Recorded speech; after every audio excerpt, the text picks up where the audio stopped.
Councillor তারা resignation দিচ্ছে। এক্ষেত্রে ডানকুনি শহর অঞ্চলে পরিষেবা ব্যাহত হয়েছে।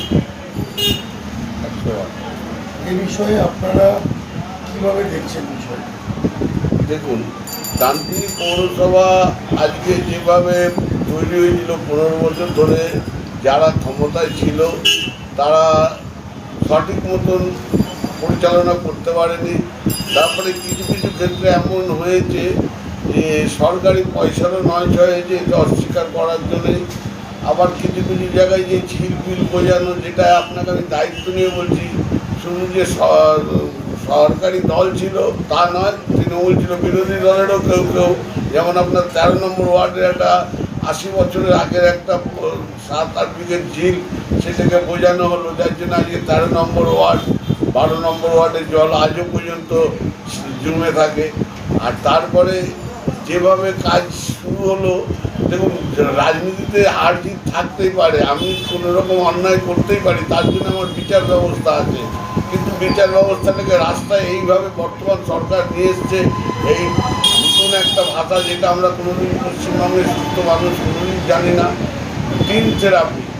এটা আমরা জানি মানুষ, গরিব মানুষ বা এমনি লোকেরা পুষ্টির জন্য খায়, কিন্তু সেই থেরাপিটা আজকে তো একজন বলছে যে এটা নাকি সরকারের ইনস্ট্রাকশন। এইভাবে লোককে পৌরসভার যারা ছিল তাদেরকে ভয় দেখিয়ে তারা যদি দুর্নীতিগ্রস্ত হয়, আমরা দায়িত্ব নিয়ে বলছি তাদের পানিশমেন্ট হোক, তাতে আমাদের কোনো বিন্দু মাত্র আমাদের ইয়ে নয়। কিন্তু এইভাবে ভয় দেখিয়ে আজকে বর্ষার সময় ডানকুনি এমনি নিচু জায়গা, সেখানে আপনারা প্রত্যেকেই জানেন যে যতবার বর্ষা মানেই ডানকুনির কাছে একটা জল বেরোবার রাস্তা নেই।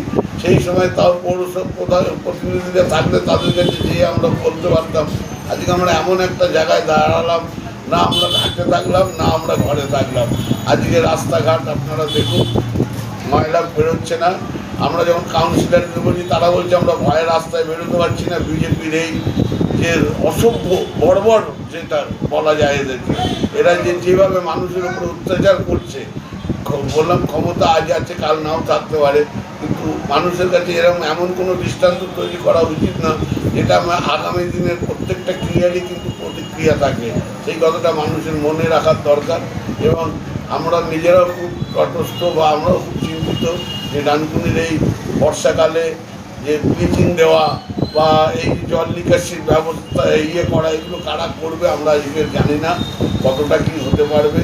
তা এখন দেখার আছে যে বর্তমান সরকার এসছে, তারা যদি 100% করতে পারে তাহলে ভাববো হ্যাঁ ঠিকই করেছে, আর যদি না করতে পারে তাহলে তাদেরকেও কিন্তু প্রতিক্রিয়ার জন্যে প্রস্তুত থাকতে হবে। শেষ একটি প্রশ্ন, এটা হচ্ছে যে টাউন প্রেসিডেন্ট হিসেবে আপনার তো একটা দায়িত্ব থেকেই যাবে, কারণ কিছুদিন পরেই ভোট, আপনারা সবাই ভোট চাইতে যাবেন। আজকের ডেটে দাঁড়িয়ে বিপদে মানুষের পাশে থাকাটাই প্রকৃত বন্ধুত্বের লক্ষ্য। রাজনৈতিক বন্ধু, রাজনৈতিক কর্মী, কংগ্রেসের দীর্ঘদিনের কর্মী হিসেবে, তাহলে ডানকুনির এই 21টা ওয়ার্ডের পাশে কংগ্রেস নেতৃত্ব বা কংগ্রেস কর্মীরা কীভাবে থাকবেন বলে কোনো প্ল্যান করেছেন, কোনো প্রিন্ট আছে? দেখুন, আমাদের কাছে তো এতদিন তো আমাদের যারা একজনই আমাদের সদস্য ছিল, সেও আমাদেরকে ছেড়ে চলে গেছিলো, তো যার জন্য আমাদের কাছে সেরকম কোনো ব্লুপ্রিন্ট সেই মুহূর্তে ছিল না। আর আমাদের ধারণাও ছিল না যে এত দ্রুত এইভাবে একটা সন্ত্রাসের মাধ্যমে একটা পৌরসভা শেষ হয়ে যাবে। যেহেতু কালকেও ঘটনা, রাত্রিবেলা ঘটনা জোর জবরদস্তি করে করা হয়েছে, সেই জন্য আমরা আগামী শনিবারে একটা মিটিংও ডেকেছি এবং সেখান থেকেও আমরা সিদ্ধান্ত নেব কীভাবে প্রত্যেকটা ওয়ার্ডে আমাদের যে ওয়ার্ডে যতজন করে কর্মী আছে তারা গিয়ে তাদের পাশে দাঁড়াবে। কিন্তু যেটা মুখে বলাটা খুব সহজ, কাজ করাটা তো সহজ না, কারণ আমি মুখে পাশে দাঁড়ালেও আমি তার কোনো কাজ করতে পারবো না। পৌরসভা কিন্তু একটা বিরাট মহাযজ্ঞ, সেই যজ্ঞে আমরা কতটুকু কী করতে পারবো জানি না, তবে হ্যাঁ মানুষের পাশে থাকবো এবং যতক্ষণ না পৌরসভা হচ্ছে মানুষের মতটা জানবো, কাজ তো করতে পারবো না আমাদের পক্ষে, কেন আমাদের কথাই কেউ চলবে না। পৌরসভার যারা আছে কর্মীরা তারাও চলবে না, তারাও আজকাল মাইনে পায়নি বলছে নাকি, তারাও কাজে আসছে না, আমরা নিজেরাও বুঝতে পারছি না। আমরা প্রত্যেকটা ওয়ার্ডে ওয়ার্ডে যাব, আমাদের 19 তারিখে মিটিং আছে, পথসভা আছে, তারপর আমরা কমিটির মিটিং করে আমরা সিদ্ধান্ত নেবো কীভাবে মানুষের পাশে দাঁড়িয়ে এই মুহূর্তে তাদের বিপদ থেকে উদ্ধার করা যায়, এটা নিয়ে আমরা চিন্তা ভাবনা